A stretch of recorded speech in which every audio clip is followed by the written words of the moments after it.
Well, as you mentioned, the weather came in on Sunday, so I know the start of the race got to be a little chaotic with a little bit of a delay and all. Can you kind of take us through what was going on and the mindset of letting the teams decide what tire to start on and all of that before we threw the green flag?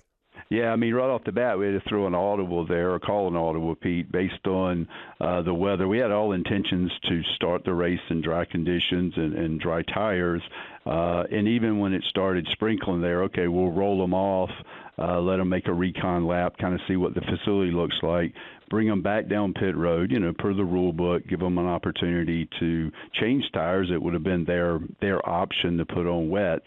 But the way the rain was coming down at a pretty good clip early, we decided we better go ahead and put them on wets now and not go out there and potentially have some issues with hydroplaning and cars not being able to get back to pit road.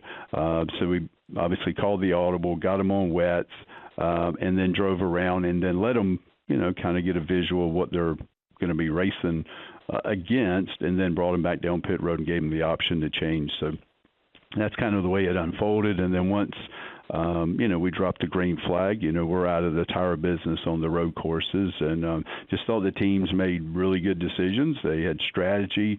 Obviously, the winning car was on wets, and the car that was coming at a high rate of speed, the Tyler Reddick, was on dries. So it was quite interesting there at the end. This is for the fan that may be confused about the process on Sunday. What we did Sunday has obviously been in place when racing on road courses for a while.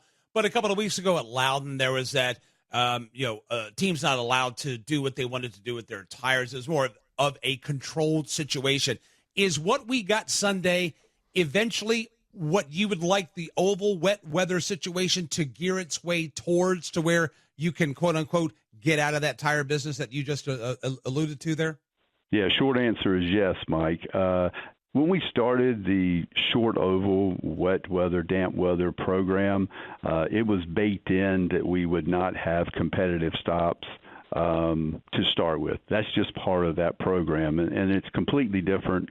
To your point, road course racing, we've done that for many years now. We have a comfort level, and we have some understanding about what that looks like, and eventually we will get there on the short ovals. But when we started the program, as I said, this was part of it, being non-competitive stops, and we'll continue to, as I said a couple of weeks ago, we only have a couple of data points now, 3 to 4 to be exact, of short oval wet weather racing. So as we learn and work in collaboration with our teams, we will eventually get there. We're just not quite